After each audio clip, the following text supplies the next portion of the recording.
महाभारत युद्ध का 17वां दिन समाप्त हो गया था। अर्जुन के हाथों कर्ण वीर गति को प्राप्त हो गए थे।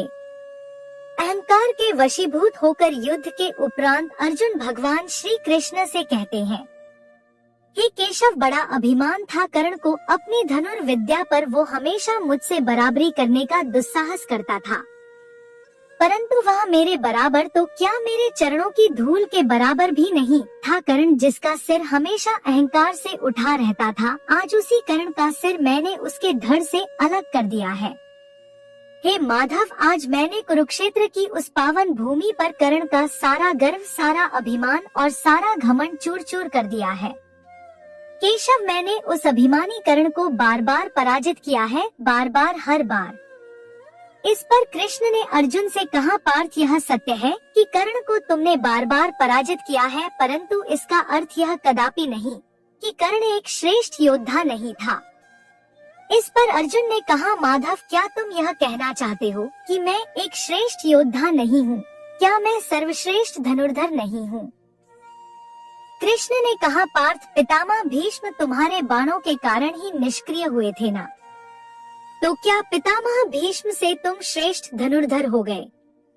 अर्जुन ने कहा, नहीं माधव, पितामह भीष्म से मैं श्रेष्ठ कभी नहीं हो सकता, परंतु कर्ण से मैं अवश्य श्रेष्ठ हूँ। युद्ध भूमि में तुम भी थे ना माधव, क्या तुमने नहीं देखा कि मैं जब भी कर्ण के रथ पर बाण चलाता था तो मेरे बाणों के प्रहार से कर्ण का रथ 10 कदम पीछे हट जाता था। वहीं जब कर्ण मेरे रथ पर बाण चलाता था तो उसके बाणों के प्रहार से मेरा रथ केवल 2 कदम पीछे हटता था। हे माधव, बाणों के प्रहारों की शक्ति में इतना अंतर क्या? यह सिद्ध नहीं करता कि मैं ही सर्वश्रेष्ठ धनुर्धर हूँ।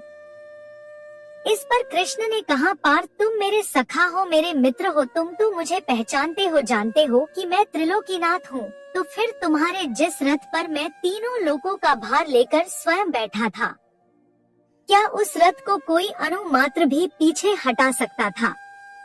कर्ण जब अपने हर प्रहार पर तुम्हारे रथ को केवल 2 कदम और तुम कर्ण के रथ को 10 कदम पीछे हटा देते थे, तो तुम ही निर्णय लो पार्थ, किसके बाणों में अधिक शक्ति थी? भगवान कृष्ण की यह बातें सुनकर अर्जुन आश्चर्य में पड़ गए। भगवान ने आगे कहा, है पार्थ, इतना ही नहीं, कर्ण का वध भी तुमने नहीं किया, बल्कि भार्गव परशुराम जी के श्राप ने किया था। कर्ण के वध के लिए तो तुम केवल एक माध्यम बन गए थे। अर्जुन ने आश्चर्य से पूछा, क्या भगवान परशुराम जी ने कर्ण को श्राप दिया था? कृष्ण ने जवाब देते हुए कहा, है पार्थ, जब द्रोणाचार्य ने कर्ण को अस्त्र विद्या की शिक्षा देने से मना कर दिया तो कर्ण अस्त्र विद्या प्राप्त करने महेंद्र पर्वत पर भगवान परशुराम जी के पास पहुंचा। परंतु कर्ण के लिए समस्या यह थी कि भगवान परशुराम केवल ब्राह्मण कुमारों को ही शिक्षा देते थे। इसलिए कर्ण ब्राह्मण कुमार का वेश बनाकर परशुराम जी की सेवा में उपस्थित हुआ। यह सुनकर अर्जुन ने कृष्ण से पूछा, अस्त्र विद्या के प्रलोभन में आकर कर्ण को इतना बड़ा झूठ क्यों बोलना पड़ा था माधव? इस पर कृष्ण ने कहा, नहीं पार्थ, अस्त्र विद्या के प्रलोभन में आकर नहीं, बल्कि तुम्हारी दुश्मनी में उसने इस झूठ का सहारा लिया था। वह हमेशा तुम्हें अपना प्रतिद्वंदी समझता था, इसलिए द्रोणाचार्य से शिक्षा लेकर जब तुम अस्त्र शस्त्र में संपन्न हुए तो तुम्हारा सामना करने की क्षमता प्राप्त करने के लिए कर्ण ने भगवान परशुराम जी से विद्या प्राप्त की। हे पार्थ, कर्ण ने गुरु की इतनी सेवा की कि परशुराम जी ने एक एक करके कर्ण को समस्त दिव्यास्त्रों की विद्या प्रदान की। एक दिन परशुराम जी कर्ण की गोद में सिर रखकर सो रहे थे। उसी समय एक भयानक रक्त पिपासु कीड़ा कर्ण को काट लेता है। कीड़े के काटने से कर्ण को अत्यंत पीड़ा हो रही थी, परंतु यह सोचकर कि उसके हिलने मात्र से ही उसके गुरु के विश्राम में बाधा पड़ जाएगी, कर्ण सारी पीड़ा को चुपचाप सहता रहा। परंतु कीड़े के डंक मारने से कर्ण की जांघ में घाव हो गया था और उस घाव से बहने वाले गर्म खून के स्पर्श से परशुराम जी की नींद खुल गई।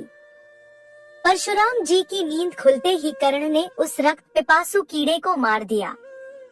यह देख परशुराम जी क्रोधित हो उठे और कर्ण से बोले, कर्ण, तुमने मुझे धोखा दिया है।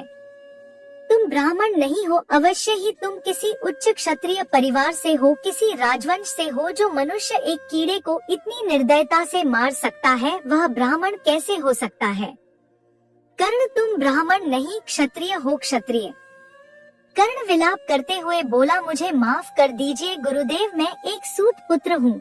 मेरी माता का नाम राधा है, इसलिए लोग मुझे राधा पुत्र कर्ण कहते हैं।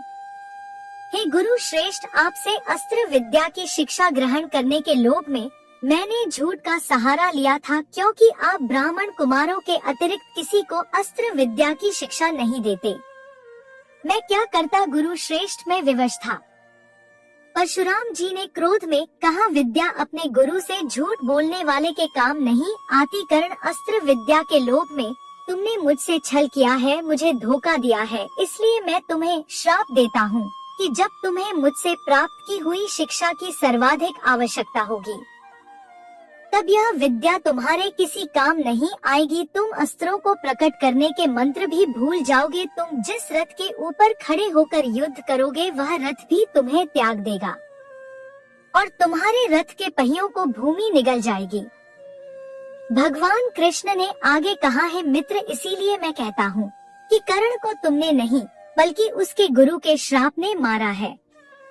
और इससे भी बड़ा सत्य यह है कि यह युद्ध जो कर्ण के जीवन का सबसे महत्वपूर्ण युद्ध था, उसने यह युद्ध भी जानबूझकर हारा है। इस पर अर्जुन ने आश्चर्यचकित होकर कृष्ण से पूछा, यह युद्ध जानबूझकर हारा है, यह क्या कह रहे हो माधव? कृष्ण ने कहा, हाँ पार्थ, तुम नहीं जानते, जब कर्ण कौरवों के सेनापति बने तो मैं उससे मिलने उसके शिविर में गया। मैंने उसे अधर्म का साथ छोड़कर पांडवों की ओर से लड़ने के लिए कहा था, परंतु कर्ण ने कहा कि भले ही दुर्योधन अधर्मी हो, फिर भी वह मेरा मित्र है और दुर्योधन से मित्रता निभाना उसका प्रथम धर्म है, इसलिए वह प्राण त्याग देगा, परंतु अपने मित्र दुर्योधन को धोखा नहीं देगा। और वही कर्ण ने किया भी, अधर्मी दुर्योधन से मित्रता भी निभाई और महाभारत के युद्ध में अपने प्राण त्याग कर धर्म की विजय का मार्ग भी प्रशस्त किया। हे मित्र, तुमने कभी कर्ण को समझा ही नहीं, तुमने कर्ण के अंदर में कभी झांक कर ही नहीं देखा। कर्ण एक महान आत्मा थी। कर्ण जैसे योद्धा, कर्ण जैसे दानवीर युगों युगों में कभी कभार ही पैदा होते हैं। हे अर्जुन, अगर कभी तुम्हें कर्ण के जीवन के पूर्ण सत्य का पता चलेगा तो तुम स्वयं धरती पर सिर रखकर उस महान आत्मा को प्रणाम अवश्य करोगे।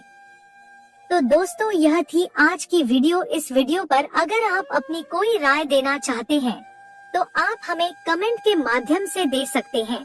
वीडियो पसंद आई हो तो वीडियो को लाइक करके वीडियो को शेयर करें। चैनल पर अगर नए आए हैं तो चैनल को सब्सक्राइब करना ना भूलें और कमेंट में जय श्री कृष्णा अवश्य लिखें। कहानी सुनने के लिए बहुत बहुत धन्यवाद। मिलती हूँ एक और नई कहानी के साथ। जय श्री कृष्णा।